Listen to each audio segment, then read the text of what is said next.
Admiral Susan Morgan sat alone in her office on Luna Base, watching Earth through the reinforced window. The blue planet looked peaceful from here, too peaceful for what she was about to face. Her computer beeped. Another message from Terran, Outpost 7.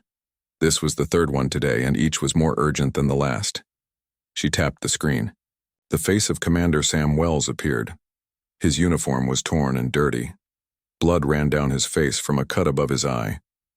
"Admiral Morgan, they came without warning," he said. His voice shook. Behind him, people ran back and forth. Alarms blared. "They're not here to talk. They're killing everyone. 50,000 people, and they're just—" An explosion rocked the room behind him. The screen went black. Susan closed her eyes. 3 months ago, humanity had made first contact with aliens.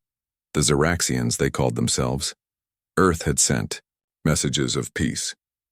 The Xeraxians never replied. Now Susan knew why. She pressed a button on her desk.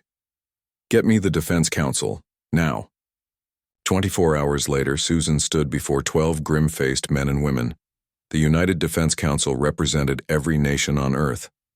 They rarely agreed on anything. Today was different. "The evidence is clear," Susan said. "The Xeraxians have destroyed Terran Outpost 7. All 50,000 colonists are dead, and this isn't the first time they've done this. We've found the remains of at least 3 other civilizations they've wiped out." General Joe Adams leaned forward.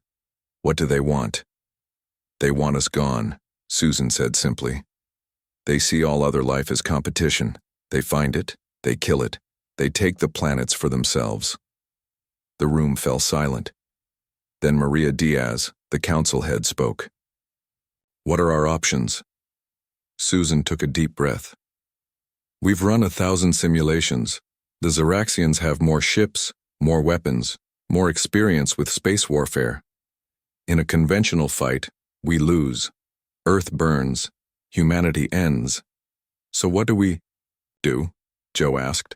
Susan tapped her tablet. A hologram appeared above the table. It showed a massive ship, unlike any Earth had built before. "Project Nemesis," she said. "Our insurance policy. A warship we hoped we'd never need to use." Bill Patel, the science director, frowned. "The Nemesis isn't ready. We haven't tested the Helios array." "We're out of time," Susan said. "The Xeraxians will find Earth next. When they do, they'll do to us what they did to Outpost 7. What they've done to who knows how many other species." Maria looked at each council member. "We need to vote. Do we activate Project Nemesis?" One by one, they said yes. Even Bill, after a long pause. Nobody wanted this, but nobody saw another way. 3 days later, Susan stood in a large underground hangar on the far side of the moon. Before her was the UEW Nemesis. It was huge, a mile long, shaped like a spear. Its black hull absorbed the light. It wasn't built to be seen. It was built to end threats. Captain William Hayes stood beside her. He was 45, with gray hair and tired eyes. He had commanded Earthships for 20 years. Now he would command humanity's most powerful weapon. "You understand your orders?" Susan asked. Will nodded. "Find the Xeraxian homeworld. Make sure they can never threaten us again. The Council wanted me to remind you. This is about survival, not revenge." Will's face hardened. "I watched the recordings from Outpost 7. They didn't just kill our people, they enjoyed it." Susan put her hand on his shoulder. "Just remember who we are, Will, what we stand for. Don't become them to beat them." "No promises," Will said quietly. They walked together to the ship's main entrance. A crew of 150 people waited there. Scientists, soldiers, engineers. The best Earth had to offer. Each had volunteered. Each knew they might never come home. Chief Science Officer Olivia Martinez stepped forward. "The ship is ready, Admiral. All systems check out." Security Chief Alan Garcia stood beside her. "My team is prepared for any contact." Susan looked at them all. "You carry the hopes of Earth with you. Find the Xeraxians. Stop them. Come home if you can." Will saluted. "We won't fail." As the crew boarded, Susan watched Olivia and Alan talking quietly. They didn't know she could hear them. "Do you think it will work?" Olivia asked. "The Helios array?" Alan shrugged. "It better. If not, Earth is finished." Susan knew what the Helios array could do. It was a terrible weapon. It could make a star release massive solar flares that would scorch entire planets. Nothing would survive, not even the Xeraxians. An hour later, Susan stood in the control room as the massive doors above. The Nemesis slid open. Dust that had lain undisturbed for millions of years swirled in the emptiness of space. The Nemesis lifted slowly. Its engines glowed blue, then white. Then, with a flash that lit up the lunar surface, it was gone. The ship's wormhole drive had activated, sending it to the edge of the solar system in an instant. Back in her office, Susan watched the data feed. The Nemesis appeared near Neptune, paused to check its systems, then vanished again, heading toward where Outpost 7 had been, heading toward the Xeraxians. Susan looked back at Earth through her window. People down there were going about their lives, going to work, taking care of their children, falling in love. They didn't know how close they had come to extinction. They didn't know what humanity was about to do in their name. "God help us all," she whispered. On the Nemesis, Will Hayes sat in the captain's chair. Around him, his crew worked at their stations. They were leaving everything they knew behind. They were going to war. "Navigation, set course for the Proxima Centauri system," Will ordered. "Let's pick up the Xeraxian trail." Keith Powell, the navigation specialist, entered the coordinates. "Course set, Captain. Wormhole drive charging." Will looked at the main screen. The stars waited. Somewhere out there, the enemy was moving, killing, planning to do the same to Earth. "Execute," Will said. The Nemesis jumped into the darkness between the stars. The hunt had begun. The Nemesis emerged from the wormhole at the edge of the Proxima Centauri system. The bridge crew watched the main screen as the star came into view, red and angry against the blackness of space. "Scan for Xeraxian signals," Captain Will Hayes ordered. Communications Officer Lisa Ward nodded. Her fingers moved quickly over her console. "Nothing yet, Captain. But there's something strange about the third planet." Will turned to Science Officer Olivia Martinez. "What are we looking at?" Olivia, studied her readings. "The planet should be habitable. Our records show it had a thriving ecosystem. But now?" She looked up, her face pale. "It's dead, Captain. Everything on the surface is gone." Security Chief Alan Garcia stepped closer to the screen. "Xeraxians?" "Looks like it," Olivia said. "The atmospheric composition has been altered. It's being terraformed to suit their biology." Will's jaw tightened. "How long ago?" "Based on the radiation decay, less than a month." Will turned to navigation specialist Keith Powell. "Take us closer. Stealth mode." The Nemesis moved silently toward the dead world. As they approached, they could see massive machines on the surface pumping chemicals into the atmosphere. "No sign of Xeraxian ships," Lisa reported. "They've moved on," Will said. "They kill, they terraform, then they leave the machines to finish the job." Olivia was still scanning the surface. "Captain, I'm detecting biological samples in what appears to be a research facility. The Xeraxians are studying what they killed." "Can we retrieve them?" Will asked. Olivia nodded. "It would help me understand their biology better." Will turned to Alan. "Prepare a recovery team, full containment protocols." 4 hours later, Alan returned with sealed containers. He handed them to Olivia.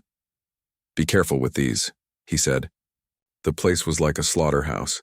They're experimenting on the native species." Olivia took the containers to her lab. Will followed her. "What do you think?" he asked as she began her analysis. "Their biology is silicon-based," she said. "They breathe nitrogen instead of oxygen. That's why they're changing the atmosphere." She looked up at Will. "They can't live on our worlds without terraforming them first. And we can't survive on theirs," Will said. "So there's no chance of sharing?" "None." Olivia looked at the samples. There's something else. Their neural structure suggests a hive mind of sorts. They're connected to each other. Like a collective consciousness? More like a hierarchy. Many drones, fewer thinkers, and probably a central mind controlling it all. Will considered this. So if we find the central mind, we might be able to stop them all. Will left Olivia to her work and returned to the bridge. Keith, set course for the next system. Let's follow their trail. The Nemesis jumped from system to system.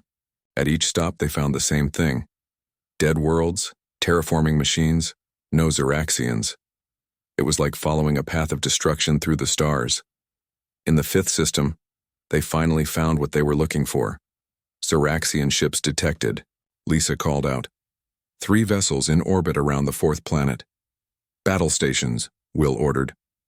The lights on the bridge dimmed to red. Stealth approach. I want to get close before they know we're here.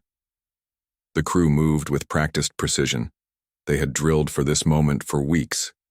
The Nemesis glided silently toward the Xeraxian vessels. They're smaller than I expected, Alan said, studying the tactical display. The alien ships were sleek and silver, about a quarter the size of the Nemesis. What are they doing? Will asked. Lisa listened to her earpiece. They're communicating with the surface. Sounds like they're directing the terraforming operation. Any defense systems active? Alan checked his readings. Standard shields. No weapons powered up. They don't know we're here. Will stood. This is our chance to see what they're capable of. Weapons officer, target the smallest ship. Conventional missiles only. I don't want to use the Helios array unless we have to. Weapons officer Greg Simmons nodded. Target locked, Captain. Fire. The Nemesis shuddered slightly as the missiles launched. They crossed the distance to the Xeraxian ship in seconds. The alien vessel had no time to react. The missiles hit its hull, breaking it apart. The other 2 Xeraxian ships immediately powered up their weapons. They turned toward where the missiles had come from, trying to find the Nemesis. They can't see us yet, Alan reported. Their scanning technology isn't as advanced as ours. Return fire, Will ordered. Let's see what they've got. The Xeraxian ships fired energy weapons that lit up space around them. The beams passed harmlessly through empty space, missing the Nemesis by miles. Their targeting systems are basic, Alan said. They're firing blindly. Target the second ship, Will ordered. Same weapons. Greg fired again. The second Xeraxian ship exploded into fragments. The third ship suddenly accelerated, moving away from the planet. They're trying to run. Lisa said. Not yet, Will said. Greg, disable their engines. I want that ship intact. Greg fired a precise shot. The Xeraxian ship's engines died. It drifted helplessly in space. Prepare a boarding party, Will said to Alan. I want their navigation data. We need to find their homeworld. Alan led a team of 6 to the Xeraxian ship. They wore sealed suits to protect them from the alien atmosphere. The boarding was quick. The Xeraxians fought, but Earth weapons cut through them easily. Alan returned an hour later with a data core. We got it, he said. Their entire navigational database. Olivia and Lisa worked together to decode it. The bridge was tense as they waited. Finally, Olivia looked up. We have it, she said. 7 major colony worlds plus their homeworld, Xarax Prime. Will studied the star map that appeared on the main screen. The Xeraxian Empire spread across 20 light years, billions of them on 8 worlds, and they're all making weapons, Lisa added. Their communications indicate they're building a massive fleet. They're planning to expand again soon. In our direction? Will asked. Yes, Lisa said quietly. They know about Earth now. They're coming for us. Will stared at the map. 8. Worlds full of beings that would kill every human without hesitation. Beings that had destroyed countless other species already. He touched the image of Xarax Prime. Set course for their nearest colony world, he said. We need to see what we're up against before we hit their homeworld. As the Nemesis prepared to jump, Will went to his quarters. He recorded a message for Admiral Morgan. We've found them, he said. And they're worse than we thought. They're coming for Earth, Susan. Billions of them. We can't fight them all. We might have to use the array. He paused, thinking about what that meant. The Helios array could destroy an entire planet. Everyone on it. God help me, he whispered. But I'll do what needs to be done. The Nemesis hung in space, just outside the range of the Xeraxian colony world sensors. Captain Will Hayes stood on the bridge, looking at the planet on the main screen. It glowed with city lights and orbital stations. Billions of Xeraxians lived there, going about their lives. How many ships in orbit? Will asked. Alan checked his display. 47 warships plus hundreds of smaller vessels. More than we can fight directly. Will nodded slowly. And their defenses? Standard. Shields around major cities. Nothing that could stop the Helios array. The bridge fell silent. Everyone knew what they were considering. Using the array meant killing an entire world. Even if they were aliens who wanted to destroy humanity, the thought was hard to accept. Captain, Chief Medical Officer Richard Taylor said quietly, we should consider other options. Target their military installations, their fleet yards. We don't need to kill civilians. Will turned to Intelligence Officer Nancy Kim. What's your assessment? Nancy's face was grim. I've analyzed their communications. They're building weapons specifically designed to attack Earth. Not just military targets, they plan to wipe out all life. Men, women, children. They don't see us as people, just competition to be eliminated. Like they did with Outpost 7, Lisa added. And all those other species we found evidence of. Will called a meeting in the ship's conference room. All senior officers attended. For 2 hours, they debated what to do. Richard argued passionately for restraint. If we use the array, we're no better than they are. We become the monsters. Lieutenant Commander Patricia Johnson disagreed. If we don't stop them now, Earth burns. It's that simple. They've shown no mercy to anyone. Will listened to all sides. He felt the weight of the decision crushing him. Billions of lives against billions of lives. No good choices. Finally, he spoke. I've heard everyone's views. Thank you. But the decision is mine. He looked around the table. We didn't start this war. We didn't ask for it. But we will finish it. He stood up. We'll use the array against all 7 colony worlds, then proceed to their homeworld. We'll end the Xeraxian threat completely. The room was silent. No one liked the decision, but they understood it.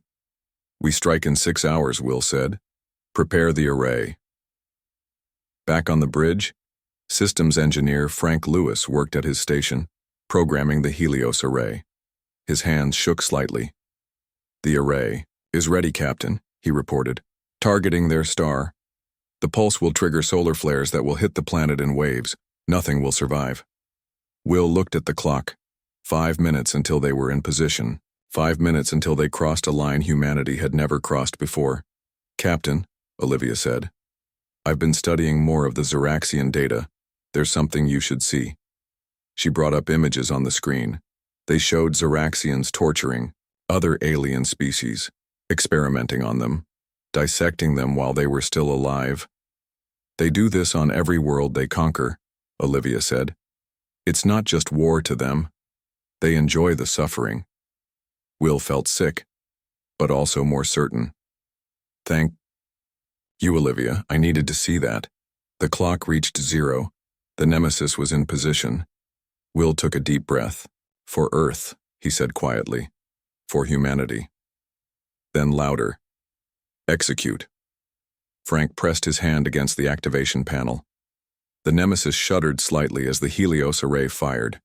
A beam of energy, invisible to the naked eye, shot toward the Yao star at the center of the system. At first, nothing seemed to happen. Then the star pulsed, brighter than before. On the surface, massive storms of plasma began to form. First wave of solar flares will hit the planet in 3 hours, Olivia reported. Will nodded. Keep us at safe distance. I want visual confirmation. For 3 hours, the bridge crew waited in tense silence. Then the first flare hit the planet. Even from a distance, they could see the atmosphere light up, burning away in places as the radiation struck. Their shields are failing, Alan reported. Their ships are trying to escape. Cut them off, Will ordered. No survivors. The Nemesis moved to intercept the fleeing ships. Those that got too close were destroyed by conventional weapons. The rest were caught in the next wave of flares. Hour by hour, the planet died. The sensors showed Zeraxian life signs fading by the millions, then billions. By the end of the day, the world was silent. Nothing lived there anymore. The bridge crew stood in stunned silence. They had just committed an act that would have been unimaginable only months before. Will looked at their faces, shocked, horrified, but also resolute. "Record it all," he said to Lisa. "Every detail. Humanity needs to know what we did here. What we had to do." He went to his quarters and recorded another message for Admiral Morgan. "First target eliminated," he said, his voice hollow. "The array works exactly as designed. God help us all." He tried to sleep but couldn't. Images of the dying planet filled his mind. He knew it was necessary. He knew the Zeraxians would have done the same to Earth without a second thought. But still. The next morning, the senior officers gathered again. Will looked at each of them. "Are we still resolved?" he asked. "There are 6 more colonies before we reach their homeworld." Nancy showed them new intelligence. "The Zeraxians know what happened. They're panicking, rushing to complete their fleet. If we stop now, they'll come for Earth with everything they have." Patricia nodded. "We've crossed the line. We can't go back." "The crew is struggling," Richard reported. "Many have requested transfers to sections where they can't see the destruction. Some can't sleep." Will understood. "Denied. We must all bear witness to what necessity has made us become." He stood up. "Set course for the next colony. We continue as planned." As the Nemesis prepared to jump to the next system, Will stood alone on the observation deck looking at the dead world. Once it had been home to billions. Now it was ash. "Survival has its price," he whispered to himself. "And we'll pay it." So, that Earth never has to. The ship jumped, leaving behind the first graveyard of the Zeraxian species. 6 more waited ahead. And then their homeworld. Will knew he would never be the same after this mission. None of them would. But Earth would survive. That was all that mattered now. 3 more Zeraxian worlds had fallen. Each time the Nemesis had arrived, deployed the Helios array and watched as a planet died. 3 more entries in the ship's log. 3 more nightmares for the crew to carry. Captain Will Hayes sat in his quarters reviewing reports. The door chimed. "Enter," he said. Communications Officer Lisa Ward stepped in. She looked tired. They all did now. "Captain, we've intercepted something interesting," she said. "The Zeraxians are sending encrypted messages between their remaining colonies. They're trying to negotiate." Will looked up. "Negotiate? They've never tried to communicate before." "It's different now. They've lost 4 worlds. They're afraid." Will followed Lisa to the bridge. First Officer Linda Rogers was already there, studying the messages. "They're offering to stay away from Earth," Linda said. "They say they'll leave human space alone if we stop attacking them." "Can we trust them?" Will asked. Nancy Kim shook her head. "No. I've decoded more of their internal communications. This is a delay tactic." She brought up diagrams on the screen. "They're building this, a device designed to neutralize the Helios array. They just need more time to complete it." Will studied the images. "How long until it's operational?"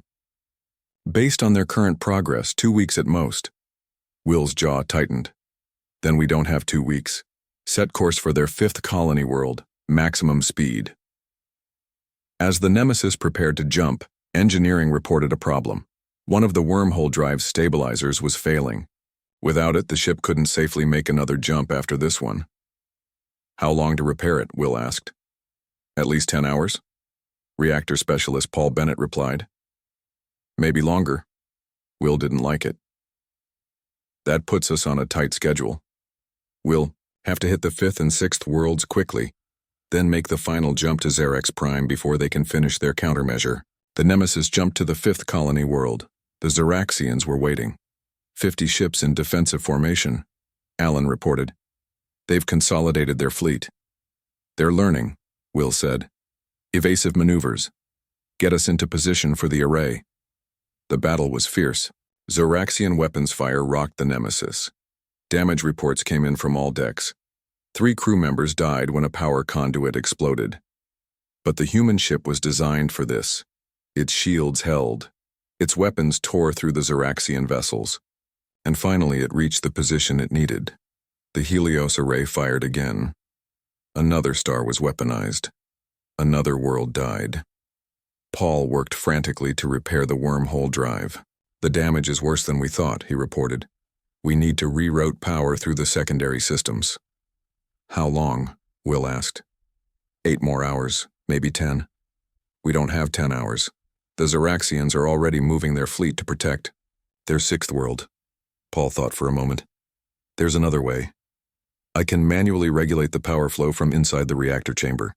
It'll cut the repair time in half. The radiation levels in there are lethal, Will said. Paul nodded. I know, but it's the only way to get to Zarax Prime before they can deploy their countermeasure. Will looked at the man. Paul was 32. He had a family back on Earth. Are you sure? Yes, sir. My family will be on Earth when the Zoraxians arrive if we fail. I'd rather die here than let that happen. Will clasped his shoulder. Earth will remember your sacrifice. 4 hours later, the wormhole drive was back online. Paul Bennett was dead, his body stored in the ship's morgue. They would take him home when this was over. The Nemesis jumped to the 6th colony world. This time there was no resistance. The Zoraxians had pulled their fleet back to defend their homeworld. The array fired. The 6th world fell. By now, the process had become routine. That scared Will more than anything. How easily they had adapted to destroying entire planets. Final. Jump preparations complete, Keith reported. Course set for Zarax Prime. Wait, Lisa said suddenly. I'm picking up a transmission. It's directed at us specifically. Put it through, Will ordered. A harsh clicking sound filled the bridge. The universal translator processed it, turning it into words everyone could understand. Humans, the voice said. We recognize you now as worthy adversaries. We assumed you were weak like the others. We were wrong. This is Captain William Hayes of the UEW Nemesis. Are you offering surrender? No. We are offering knowledge. We have encountered 37 species capable of interstellar travel. You are the first to fight back effectively. The first to make us fear. This makes you worthy. Worthy of what? Worthy of joining us. Becoming like us. The strong survive by eliminating the weak. This is the law of the universe. You have proven your strength. Will's face hardened. We're nothing like you. We don't kill for the sake of killing, don't you? 6 worlds, billions of lives, you did this without hesitation. We did it to survive. You gave us no choice. And that is why you are like us. Survival at any cost. We respect this. Join us, and together we will cleanse the galaxy of the unworthy. We'll cut the transmission. The bridge was silent. They don't understand us at all, Linda said quietly. Or they understand us too well, Will replied. He turned to his crew. This changes. Nothing. We finished the mission. The Nemesis made its final jump, emerging near Zarax Prime. The Zoraxian homeworld was heavily defended. Hundreds of ships formed a protective shell around the planet. They've deployed their countermeasure, Olivia reported. It's creating a field that should block the array's energy pulse from reaching their star. Can we get through it? Will asked. Olivia studied the readings. Maybe. The field has a frequency. If we recalibrate the array to match it exactly, we might be able to create a resonance effect that would collapse the field. Do it, Will ordered. The Zoraxian fleet moved to attack. The Nemesis took heavy damage. Life support failed on 3 decks. Half the crew was dead or injured. Array recalibrated, Olivia shouted over the noise of battle. But we need to get closer to their star. Will nodded. All power to forward shields. Take us in. The Nemesis pushed through the Zoraxian fleet, taking hit after hit. Systems failed across the ship. The hull breached in 2 places. "We're in position," Keith said. "Fire," Will ordered. The array fired one last time. For a moment it seemed like it had failed. The countermeasure field glowed brightly, absorbing the energy. Then the field collapsed. The pulse reached the star. Massive flares began to form. The Xeraxian fleet scattered in panic. The Nemesis, damaged but still functional, began its long journey home. As they left the system, a final message came from the planet below. "You have become us," the Xeraxian leader said. "Remember that, as you watch us die." Will didn't reply. There was nothing left to say. 6 months had passed since the Nemesis had fired its weapons at Xerax Prime. 6 months of limping through space, making repairs, and counting the dead. Of the original crew of 150, only 73 remained alive. Captain Will Hayes stood on the observation deck looking out at the stars. His hair had gone completely gray. Deep lines marked his face. He looked like a man who had aged 20 years in less than one.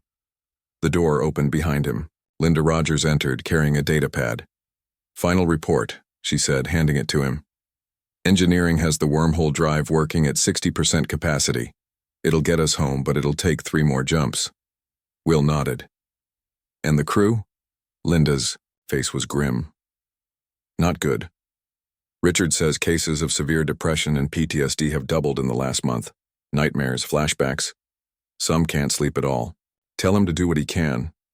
We'll all get proper help when we reach Earth." Linda hesitated. "Do you think there will be help for what we've done?" Will had asked himself that question many times. "I don't know, but we did what was necessary. What was right. Did we?"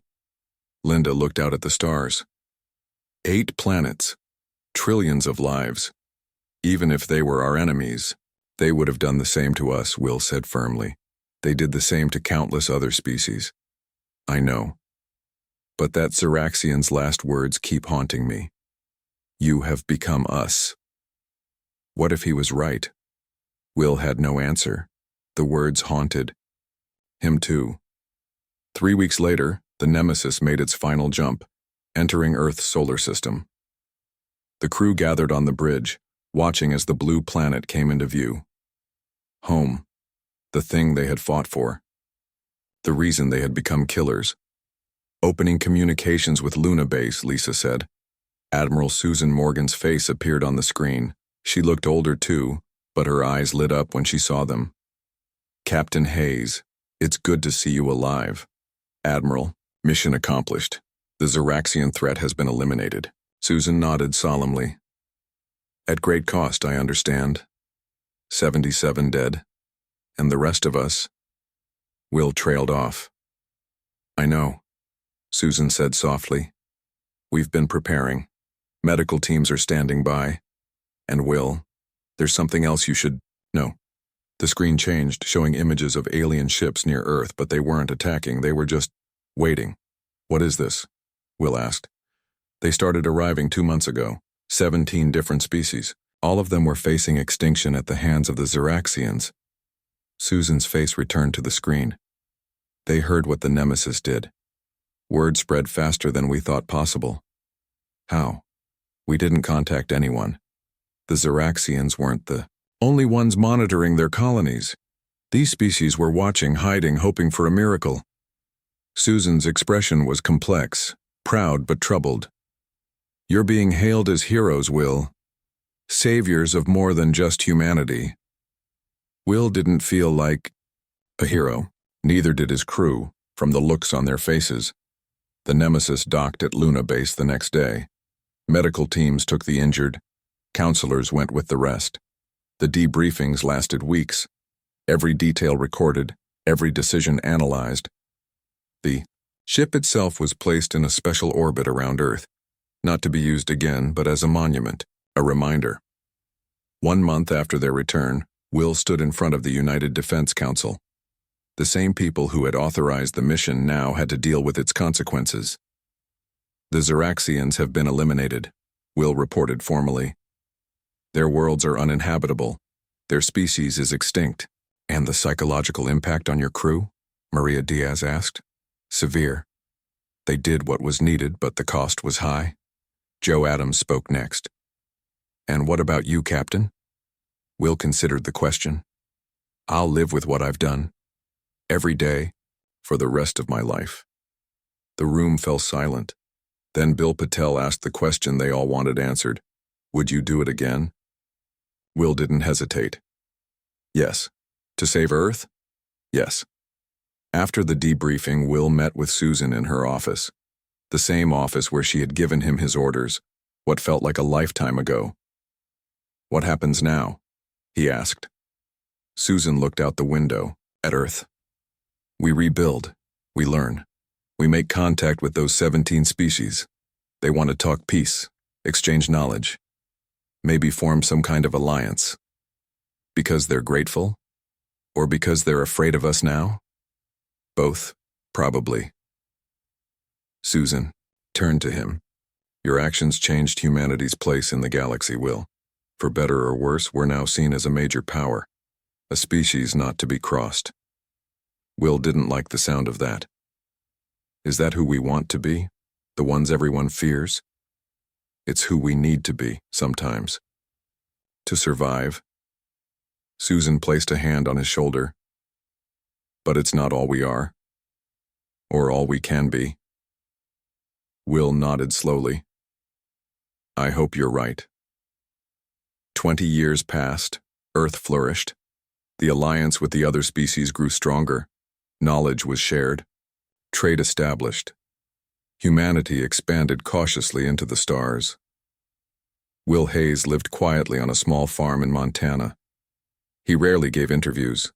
He never accepted medals. The nightmares still came, but less often now.